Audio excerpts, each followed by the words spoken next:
Hey kids, welcome back to Magnet Brains. This is Krishi Bhatnagar and today we are going to do the continuing part of chapter 12, What if it finishes? So, हम already इस chapter के दो parts already study कर चुके हैं. अब हम ये थर्ड पार्ट स्टडी करने वाले हैं. अगर आपने फर्स्ट टू पार्ट नहीं देखे हो तो फर्स्ट टू पार्ट की लिंक आपको डिस्क्रिप्शन बॉक्स में मिल जाएगी. आप वहाँ से फर्स्ट टू पार्ट देख सकते हैं, क्योंकि अगर आप वो दो पार्ट देख के ये पार्ट देखेंगे तो आपको ज़्यादा अच्छे से हर एक चीज़ डिटेलिंग में समझ में आएगी. ओके, सो हम फटाफट से लास्ट पार्ट में जो हमने स्टडी किया वो रिकैप कर लेते हैं कि हमने क्या स्टडी किया है. तो हमने लास्ट पार्ट में स्टडी किया था अबाउट दी कि कैसे पेट्रोल जो है, हमें पेट्रोल पंप से पता चला कि पेट्रोल जो है कितना मुश्किल से बनता है, कितनी ईयर्स लग जाते हैं पेट्रोल को बनने के लिए. लैक ऑफ ईयर्स, मतलब लैक्स ऑफ ईयर्स लग जाते हैं एक पेट्रोल को बनने के लिए, राइट. और हमने देखा काफ़ी सारी चीज़ें हैं जो अंडरग्राउंड बनती हैं, लाइक पेट्रोल, जो कॉपर होता है, गोल्ड, डायमंड, आयरन, ये सारी चीज़ें क्या होती हैं, ये हमारे अंडर द ग्राउंड जो हैं वो बनती हैं, like the petrol. Okay, so petrol कभी ख़त्म होगा या नहीं होगा ये तो हमें नहीं पता, बट हाँ वी अंडरस्टूड दैट कि हम उसे सेफ कैसे कर सकते हैं. अगर हम पब्लिक ट्रांसपोर्ट का यूज़ करेंगे, पब्लिक ट्रांसपोर्ट ऐसे जिसमें बहुत सारी पब्लिक एक साथ बैठ के जा सकती है, लाइक बस, तो हम पेट्रोल को सेव कर सकते हैं. ओके, सो हम अगर पेट्रोल को सेव करना चाहते हैं तो हमें पब्लिक ट्रांसपोर्ट बसेस का यूज़ करना चाहिए. Okay, and much more things about. हमने और क्या पढ़ा था, हमने ट्रैफिक रूल्स भी पढ़े थे कि कहाँ पे अगर हमारा ट्रैफिक लाइट पे इफ़ हमारी गाड़ी व्हीकल रुकी हुई है तो हमें अपने व्हीकल को स्विच ऑफ कर देना चाहिए. नहीं कि रुके हुए हैं तब भी इंजन ऑन ही है, तो हमें ऐसा नहीं करना चाहिए. अगर और कुछ सेफ्टी रूल्स होते हैं, एवरेज स्पीड में हमें व्हीकल चलानी चाहिए, और हमें सीट बेल्ट लगानी चाहिए, हेलमेट लगाना चाहिए, और red light, green light, yellow light यानी ट्रैफिक सिग्नल्स को फॉलो करना चाहिए. ओके, सो अब हम इस पार्ट में क्या स्टडी करने वाले हैं, इस पार्ट में हम स्टडी करने वाले हैं about the process of how to take out petrol from the ground. कैसे हम अंडर द अर्थ से पेट्रोल निकालेंगे, that we have to discuss in this part. Okay, तो जैसे हमने पढ़ा था पहले पार्ट में कि बहुत बड़ी बड़ी मशीन्स लगती हैं पेट्रोल को निकालने में, तो इसमें अब हम उसका प्रोसीजर पढ़ेंगे. ओके, सो स्टार्ट करते हैं फटाक से हमारा procedure. So treasure from the earth यानी ऑफ कोर्स हम चीज़ें कहाँ से पढ़ रहे हैं, हम चीज़ें रिलेटेड टू दी अर्थ पढ़ रहे हैं, right. So it is not easy to find out where oil is deep down below the earth. Scientists use special techniques and machines to find this out. Then, through pipes and machines, petroleum is pumped up. This oil is smelly, thick, dark-colored liquid. It contains many things mixed in it. To clean and separate these, it is sent to a refinery. Have you heard of a refinery? So, it is not easy to find out कि petrol किस ground में. हमने ये study किया था कि oil fields कौन से स्टेट्स में है, तो फटाक से ऑयल फील्ड्स हैं महाराष्ट्र में, गुजरात में, आंध्र प्रदेश में एंड असम में. इन 4 जगहों पे ऑयल फील्ड्स हैं. तो क्या हम उन 4 जगहों पे जहाँ खोदेंगे वहाँ पेट्रोल निकलेगा? नो. ये फाइंड आउट करना बहुत मुश्किल है कि कौन सा ऐसा ग्राउंड है जिसके नीचे पेट्रोल है. तो जो साइंटिस्ट होते हैं हमारे, वो उनके पास एक स्पेशल टेक्निक होती है जिसके थ्रू ये फाइंड आउट कर पाते हैं कि किस ग्राउंड के नीचे पेट्रोल है. साइंटिस्ट जो होते हैं उनके पास एक स्पेशल टेक्निक होती है जिससे वो फाइंड आउट कर पाते हैं कि किस ग्राउंड के नीचे पेट्रोल है. Is that clear? So then through pipes and machines petroleum is pumped up. जब उन्हें पता चल जाता है तो बिग मशीन्स के थ्रू और पंप के थ्रू जो है वो पेट्रोल जो है पंप अप यानी ऊपर वो खींच लेते हैं. ओके, जब वो पेट्रोल बाहर आता है तो वो कैसा होता है, बहुत ही स्मेली, उसमें से बहुत स्मेल आती है. थिक, बहुत ही ज़्यादा मोटा होता है. थिक, मोटा इन द सेंस नहीं ऐसे हत्ता कट्टा, नो, मतलब थिक लिक्विड होता है. गाढ़ा, जिससे हम कह सकते हैं गाढ़ा, बहुत ही डार्क कलर होता है. तो ये लिक्विड का हमें पेट्रोल नहीं चाहिए. हमें चाहिए पेट्रोल थोड़ा थिन हो, मतलब अच्छा लिक्विड हो जाए, वो बिल्कुल पतला सा हो जाए, गाढ़ा गाढ़ा सा ना रहे. तो उसके लिए हमें क्या करना पड़ता है, क्योंकि उसमें काफ़ी सारी मिक्स चीज़ें हैं, अभी वो क्लियर नहीं है, बिल्कुल प्रॉपर पेट्रोल नहीं है, और भी बहुत सारी चीज़ें पेट्रोल के लिक्विड में मिक्सड हैं. तो हम उसे क्लीन करते हैं और बाकी चीज़ों को सेपरेट करते हैं. क्लीन करके बाकी चीज़ों को सेपरेट करते हैं, उसके लिए हम उसे रिफाइनरी में भेजते हैं. रिफाइनरी क्या होता है, तो यही हम पढ़ेंगे। आप लोगों ने रिफाइनरी के बारे में कभी सुना है, तो रिफाइनरी क्या होता है। अब आगे हम फर्दर मूव होते हैं। So it is from this petroleum और oil that we get kerosene, diesel, petrol, engine oil, fuel for our aircrafts. So it is from this petroleum और ऑयल, जो ये पेट्रोलियम होता है, ऑयल होता है, इससे हमें क्या क्या चीज़ें मिलती हैं, कैरोसिन, कैरोसिन यानी घासलेट भी हम उसे कहते हैं, so it's a kerosene. Kerosene हम पेंट वगैरह में यूज़ करके पेंट से हम पेंटिंग कर सकते हैं, राइट। डीजल, डीजल भी काफ़ी सारी हमारी व्हीकल्स में यूज़ होता है। पेट्रोल तो you all know. Engine oil, कुछ हम इंजन्स जो हैं वो चोक हो जाते हैं, समटाइम्स चल नहीं पाते, तो उनको ऑयलिंग की ज़रूरत रहती है। जैसे इसमें ऑयल जाता है तो वो अच्छे से चलने लगते हैं, तो वो होता है engine oil. And fuel for aircrafts, यानी कि एरोप्लेन, हेलीकॉप्टर्स का जो फ्यूल होता है वो भी हमको इन सब से मिल जाता है। तो सारे तरह के फ्यूल्स हमको इस तरह से मिल जाते हैं, right. Do you know that LPG यानी cooking gas, wax, coal tar and grease are also obtained from this. और इस वाले पेट्रोलियम से जो हम निकालते हैं फ्रॉम अंडर द ग्राउंड, जो हम निकालते हैं इसमें से, उसमें से हमको मिलता है क्या क्या है, LPG। LPG यानी जो सिलेंडर गैस होता है हमारे घर में जिससे हम खाना कुक कर सकते हैं, वो सिलेंडर गैस जो होता है LPG, वो गैस भी हमें यहीं से ऑब्टेन होती है। Wax, wax you know that also obtain from this. Grease, जब हम कभी हमने देखा होगा कि जो हमारी गाड़ी रहती है उसके जो I don't know because I don't write, तो जो हम एक्सकलेटर जिससे देते हैं लाइक दिस, बूम बूम करते हैं, सो उसमें से कुछ ब्लैक ब्लैक सा निकलता है समटाइम्स। इफ अगर आपने देखा होगा तो, अगर नहीं देखा है तो you can ask to your parents, तो वहाँ पे होती है ग्रीस। ग्रीस जो होती है ना वो अच्छे से स्मूथली आपकी गाड़ी चले, इसलिए उसमें ग्रीस डाली जाती है। तो ये सारी चीज़ें, सभी चीज़ें हमें कहाँ से मिलती है, पेट्रोलियम से मिलती है। It is also used in making several other things like plastic and paints. और हम इन चीज़ों से पेंट्स भी बनाते हैं, प्लास्टिक भी बनाते हैं। तो हमें ये पता चला कि सिर्फ एक पेट्रोलियम से कितनी सारी चीज़ें बन सकती हैं। Am I right? ढेर सारी चीज़ें बन सकती हैं। Okay? Okay. Now I started thinking about saving oil. I remember that sometimes Baba keeps the engine of the tractor on while doing something else. At times the pump in the field is also left on. How much oil would be going waste? I thought I will surely talk to Baba when I get home. So the kid was saying that कि मैंने देखा है, I started thinking about saving oil. अब हमें क्या सोचना चाहिए कि हमें ऑयल को कैसे सेव करना है, how to save oil. So I remember sometimes उसने क्या बताया कि जो मेरे बाबा हैं वो कुछ और काम कर रहे होते हैं, फिर भी ट्रैक्टर ऑन होता है, ट्रैक्टर का यूज नहीं है, he was doing something else, कुछ और ही काम कर रहे हैं, फिर भी ट्रैक्टर ऑन है। सो इस तरह से चीज़ें होती हैं, तो कितना ज़्यादा ऑयल जो है वो वेस्ट हो रहा होता है। So I remember that baba sometimes keeps the engine of the tractor on while doing something else. At a times the pump in the field is also left on.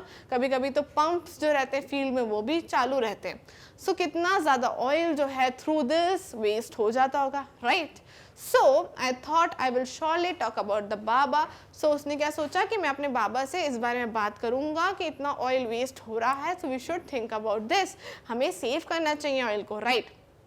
What happens, right, kids, अगर आपने भी कभी अपने parents को notice करो कि red light पे the engine is on, the gaadi switch on already और हमारी गाड़ी चल रही है, but we are standing on the traffic light, तो tell your parents to switch off. आप उनको बताओ कि ऑयल जो है और हमारा जो पेट्रोल है वो कितना ज़्यादा इंपॉर्टेंट है। तो आप अपने पेरेंट्स को बोलो, मदर फादर को बोलो कि टू क्लोज दैट, मम्मा को बोलो मम्मा क्लोज योर व्हीकल, अभी हम ट्रैफिक लाइट में खड़े हैं। Tell your parents, tell your father. Okay, कभी हम किसी से बात करें ऑन द फोन एंड गाड़ी स्विच ऑन है, why this switch off that. तो ये चीज़ें हमें अपने पेरेंट्स से बात करनी है। Okay, then move, if we move ahead, then okay, so some of the questions are there which we have to discuss. तो हम क्वेश्चंस को डिस्कस करते हैं। क्वेश्चन क्या है, पहला क्वेश्चन है what all vehicle run on? Vehicles किस पे रन होती हैं, तो पेट्रोल पे, डीजल पे, CNG पे, LPG पे, बैटरी पे, सोलार एनर्जी। सोलार एनर्जी हमने बात की थी पिछले पार्ट में। सोलार एनर्जी कहाँ से मिलती है, सनलाइट से मिलती है। सो Vehicle can run on petrol, diesel, CNG, battery and solar energy. किस किस से, पेट्रोल पे, डीजल पे, सीएनजी पे, एलपीजी पे, बैटरीज पे भी गाड़ी चलती है, सोलार एनर्जी पे भी गाड़ी चलती है। तो सोलार एनर्जी पे, पेट्रोल पे, डीजल पे, सीएनजी पे, इन सब पे जो है हमारी व्हीकल्स जो है रन करती हैं, चलती हैं। Okay, next question. Next question is, what kind of problems we will face if the number of vehicles keep on increasing? For example, more traffic on the road. Talk to your elders and write about it. So, जैसे कि और vehicles day by day increase होती रही, vehicles पे जो हमारी है वो उस पर कंट्रोल नहीं है, हर दिन इंक्रीज हो रही है, तो क्या और प्रॉब्लम्स आप फेस करोगे? पहला तो उन्हें एग्जांपल के तौर पे बता दिया, जैसे बहुत ट्रैफिक हुआ करेगा, आपको जिस जगह आप 1 आवर में पहुंच सकते हो, 1 घंटे में पहुंच सकते हो, वहां आप पहुंचोगे 2 आवर्स में, एंड समटाइम्स 3 आवर्स ऑल्सो। तो क्यों? क्योंकि ट्रैफिक बहुत है रोड पे, तो आप जहाँ 1 घंटे में पहुंचने वाले थे वहां आप 2-3 घंटे में पहुंचोगे, राइट। सो और क्या प्रॉब्लम हो सकती है? बहुत ज़्यादा क्या होगा? बहुत ज़्यादा एयर पॉल्यूशन होगा। बहुत ज़्यादा क्या होगा? बहुत ज़्यादा ही एयर पॉल्यूशन होगा, साउंड पॉल्यूशन होगा, क्योंकि बहुत ज़्यादा हॉर्न भी उतने ही बजेंगे, peep peep peep on the road, because ज़्यादा व्हीकल, ज़्यादा हॉर्न्स, सो हॉर्न्स भी ज़्यादा बजेंगे, air pollution will be increase, sound pollution will be increase, and what else? The petrol will be used more. The petrol will be used more and the saving will be less. Petrol भी ज़्यादा use होगा. Okay. So let's read our answer. हमारा answer क्या है? If the number of vehicle keep on increasing, it would lead to a many problems. काफ़ी सारी problems होंगी अगर vehicle increase हुई. क्या problems होंगी? Increase in traffic on the road, air pollution, noise pollution, sound pollution यानी noise pollution, and accidents will also increase. Accidents भी automatically increase होंगे. ओके, सो एयर पॉल्यूशन बढ़ेगा, नॉइज पॉल्यूशन, नॉइज यानी जो आवाज़ से होता है, यानी पीप पीप पीप साउंड से, एंड दी एक्सीडेंट्स। तो ये सारी चीज़ें अगर ट्रैफिक ज़्यादा हुआ, ज़्यादा व्हीकल्स, गाड़ियाँ और बढ़ गई, तो ये सारी प्रॉब्लम्स होंगी, right. Okay, now next question.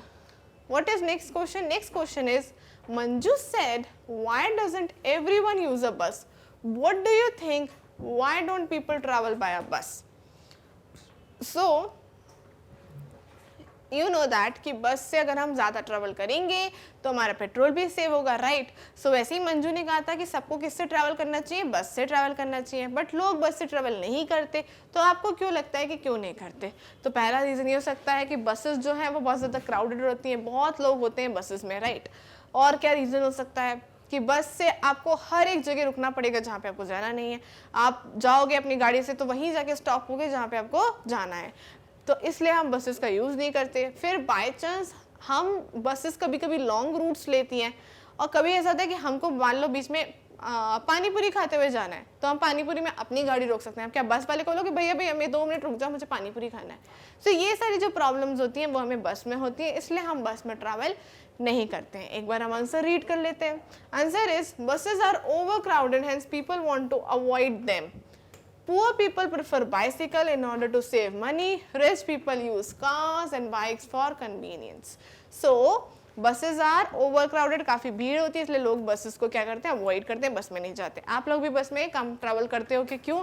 क्योंकि आपको लगता होगा बसेस जो हैं बहुत ओवरक्राउडेड। अगर आप ट्रैवल करते हो तो वेरी गुड, अच्छी बात है, बस में ट्रैवल करना चाहिए। ओके, हाँ, तो बस में लोग क्यों नहीं ट्रैवल करते? क्योंकि काफ़ी ज़्यादा भीड़ होती है।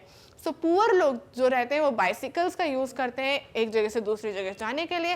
जो रिच लोग होते हैं, अमीर लोग होते हैं, वो कार्स एंड बाइक्स का यूज़ करते हैं to travel from one place to another. Okay okay, now next question. Next question is, suggest some ways to deal with the poor problems arising out the growing number of vehicles. जो vehicles increase हो रही है, suggest some ways to deal with the problem arising out the growing number of vehicles. कैसे हम, जैसे vehicles day by day roads पे आपको गाड़ियां जो दिखती हैं, व्हीकल्स जो दिखती हैं, वो डे बाय डे क्या हो रही हैं? बढ़ती जा रही हैं। तो कुछ ऐसे वेज बताओ जिनसे हम इनका बढ़ना कम कर सकें। So you have to tell some ways. Okay, so answer is, following solution can be used for dealing with the problems of growing number of vehicles. हम इन solutions को देख सकते हैं। पहला, people should prefer public transport like buses, trains, metro, trains, etc. and people should use carpool, sharing car with the colleagues. So या तो आपको public transport use करना चाहिए लाइक बसेस, मेट्रो, ट्रेन्स, इनका यूज करके आपको ट्रैवल करना चाहिए. ओके तो उससे क्या होंगे, व्हीकल्स कम होंगे. या तो फिर आपको क्या करना चाहिए, people should use car pool. जैसे हम शेयर करते हैं अपनी कार्स को कि आज हम एक ही वे पे जा रहे हैं, so two friends can go together, हम एक ही रास्ते जा रहे हैं. तो okay another day you can use your friend's car, some day you can use your car. तो हम इस तरह से भी कर सकते हैं, राइट. सो हम ये दोनों चीजें वेज अपनाएंगे तो क्या होगा, व्हीकल्स कम होंगी, right. Okay next question is okay next question is what are the benefits if we switch off the engine of the vehicle at the red light on the road. अगर हम red light हुई वहाँ पे हमने switch off किया, जो हमें switch off करना चाहिए अपने इंजन को टू वेट, जब होगा 4-5 you can switch on the vehicle ना, क्या होगा, कोई इशू नहीं है. सो you can switch off the vehicle at the time of red light. Red light हुई तो आपने व्हीकल्स को स्विच कराओ, आप अपने फादर एंड मदर को भी कहो कि to switch off the vehicle. तो क्यों करना चाहिए, क्या यूज होता है, उससे हमारा पेट्रोल सेव होता है, पोल्यूशन भी कम होता है, एयर पोल्यूशन भी कम होता है. Okay so answer it will save the fuel if we switch off the engine of the vehicle at the red light on the road. अगर रेड लाइट पे हम अपने व्हीकल्स को स्विच ऑफ करेंगे तो उससे क्या होगा, it will save the fuel. Fuel जो है, पेट्रोल जो है वो सेव होगा, बचेगा. Okay okay next. Okay so find out and right how much petrol diesel can be filled at a time. Scooter में हम एक टाइम में कितना पेट्रोल फिल कर सकते हैं, कार में एक टाइम पे कितना, मतलब अंदर जो टैंक होता है हमारी गाड़ियों के अंदर, व्हीकल्स के अंदर जो टैंक होता है हमारी, वो कितना बड़ा होता है, कितना पेट्रोल उसमें फिलअप हो सकता है स्कूटर में, कार में, ट्रैक्टर में. और फिर उतने पेट्रोल से वो कितना डिस्टेंस कवर कर सकती है, how far can it go 1 litre of petrol. एक पेट्रोल के साथ, 1 लीटर पेट्रोल के साथ कितना डिस्टेंस वो ट्रैवल कर पाएंगे, कौन, स्कूटर, कार एंड ट्रैक्टर. सो आपको ये फाइंड आउट करना है, ठीक है. सो स्कूटर में कितना एक बार में पेट्रोल भरता है, 10 लीटर्स. ओके कार में 40 to 60 लीटर्स और ट्रैक्टर में 40 to 50 लीटर्स. स्कूटर में टैंक कितना बड़ा होता है कि 10 लीटर पेट्रोल भर जाता है, कार में 40 to 60 लीटर्स और ट्रैक्टर में 40 to 50 लीटर्स पेट्रोल फिलअप हो सकता है, इतनी जगह रहती है. ओके इतना ज़्यादा litres. How far it can go, 1 litre petrol में आपका स्कूटर ट्रेवल कर सकता है 40 to 50 kilometres, car 15 to 20 kilometres, tractor 10 to 12 kilometres. So इस तरह से हमें ट्रैवलिंग हो सकती है. ये ज़्यादा चीज़ें नहीं भी समझ में आए तो ठीक है, बस इतना समझो कि आप इतना ज़्यादा स्पेस होती है कि 10 लीटर्स पेट्रोल हो जाता, कंज्यूम कर सकता है स्कूटर, कार 40 to 60 लीटर्स कर सकता है, ट्रैक्टर 40 to 50 लीटर्स. वहीं पे कितना ट्रैवल कर सकता है scooter, 40 to 50 kilometres, car 15 to 20 kilometres, 1 litre पे इतना ही चल सकती है, और ट्रैक्टर 1 लीटर पेट्रोल के साथ सिर्फ 10 से 12 किलोमीटर्स चल सकता है. ओके ओके सो ये आपकी एक्सरसाइज है आपकी बुक में, इसको आप फिलअप कर सकते हो. नाउ मूव अहेड, आगे बढ़ते हैं हम. नेक्स्ट है the rates of the petrol are different in each city. The rates of the petrol and diesel in Delhi are given here. Look at the table and answer the questions. So ये tables हैं, इसमें आपको rate दिया है petrol का. 2002 यानी 2002 जो year था उसमें जो पेट्रोल का रेट, 2007 में पेट्रोल का रेट और 2014 में पेट्रोल का रेट दिया हुआ है. पेट्रोल का रेट एंड डीजल का रेट, ठीक है. 2002 में कितना था, 29 एंड डीजल का रेट था 18. 2007 में पेट्रोल का रेट था 43 और 43 रुपीज़ एंड डीजल का रेट था 30 रुपीज़. 2014 में पेट्रोल का रेट था 67 रुपीज़ 86 पैसा एंड डीजल का रेट था 58 रुपीज़ एंड 97 पैसा. ओके ये टेबल आपकी बुक्स में भी है, आप वहाँ से भी रीड कर सकते हो, यहाँ से भी मैं रीड कर रही हूँ. ओके अब इससे रिलेटेड कुछ आंसर्स हैं जो आपको मुझे करने हैं. Okay so in 2014 as compare to 2007 the rate of the petrol went up by dash rupees. 2007 से 2014 में पेट्रोल का रेट कितना इंक्रीज हुआ,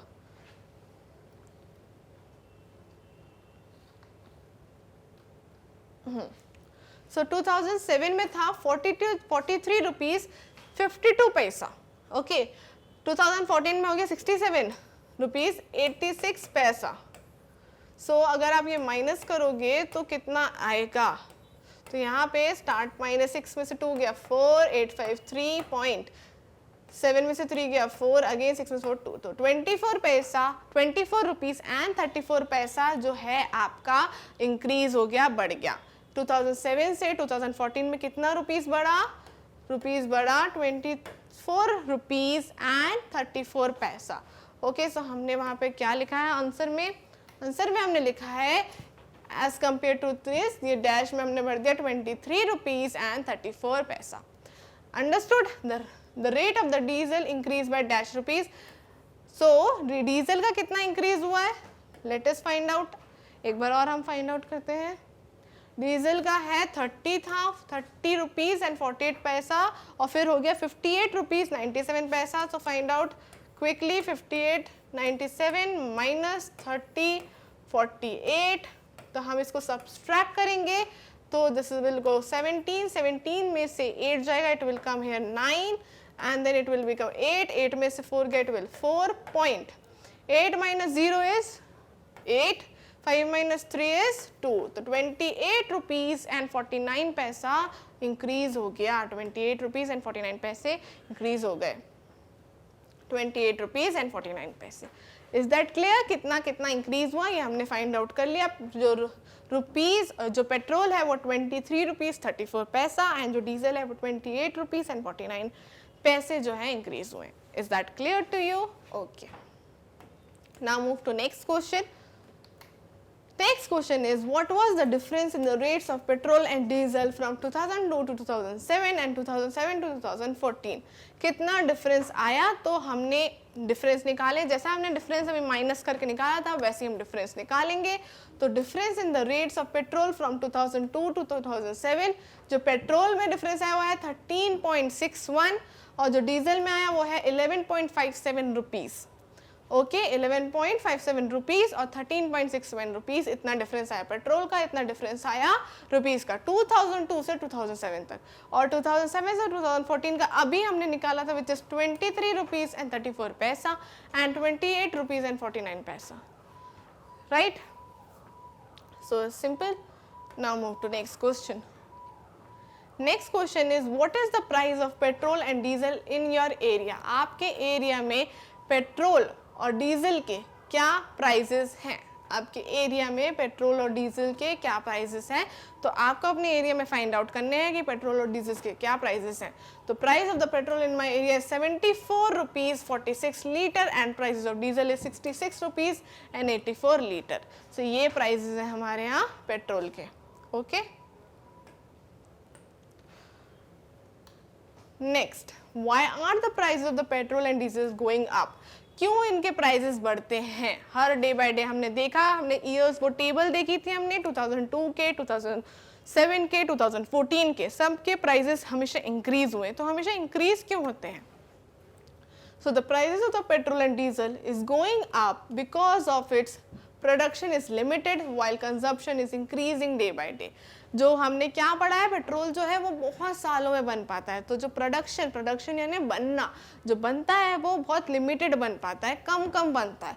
और यूज़ तो ऑफकोर्स इतनी सारी गाड़ियाँ, इतनी सारी व्हीकल्स हैं, तो यूज़ जो है वो हर दिन इंक्रीज होता है, इसलिए इनके प्राइजेस बढ़ते हैं। इसलिए क्या होता है, इनके प्राइजेस इंक्रीज होते हैं। ओके, सो प्राइजेस क्यों होते हैं इंक्रीज पेट्रोल एंड डीजल के? क्योंकि उसका जो प्रोडक्शन है, जो बनता है वो लिमिटेड बनता है और जो यूज़ है व्हीकल्स क्योंकि बहुत ज़्यादा हैं तो यूज़ जो है वो इंक्रीज़ होता है, बढ़ता जाता है, इसलिए हमारे प्राइजेस इंक्रीज़ होते हैं। कोई भी चीज़ कम हो और उसको चीज़ को लेने वाले लोग बहुत सारे हों तो क्या होगा, इस चीज़ की जो वैल्यू है, इस चीज़ का जो प्राइस है वो हमेशा इंक्रीज़ हो जाएगा, बढ़ जाएगा, राइट? ओके, सो हमारा ये आंसर क्लियर हुआ। You can also write the answer. Now move to the next question. Next question is, 1 month how much petrol and diesel is used in your home? What is it used for? एक महीने में how much petrol और diesel आपके घर में use हो जाता है और कितना ज़्यादा किस पर्पज़ के लिए वो यूज़ होता है? तो depends upon the distance we travel it is use for the vehicles. हम जितना भी डिस्टेंस ट्रैवल करते हैं उतना पेट्रोल यूज़ होता है। और क्यों यूज़ होता है पेट्रोल, किस यूज़ के लिए? व्हीकल्स में, गाड़ी में डलने के लिए पेट्रोल यूज़ होता है। Okay, so you can write the answer. Okay, next question. So this is it. हमने अभी third part of the chapter भी कंप्लीट कर लिया है, चैप्टर भी फिनिश नहीं हुआ है। I will complete the chapter soon. अभी हमने इस पार्ट में काफ़ी कुछ प्रोडक्शन कैसे, पेट्रोल कैसे बनता है उसकी डिटेलिंग में पढ़ा है, काफ़ी कुछ क्वेश्चन आंसर्स भी सॉल्व कर लिए जो आपकी बुक में गिवन है। अब I will come with more videos. Till then watch videos on Magnet Brains because Magnet Brains provide free education. Thank you.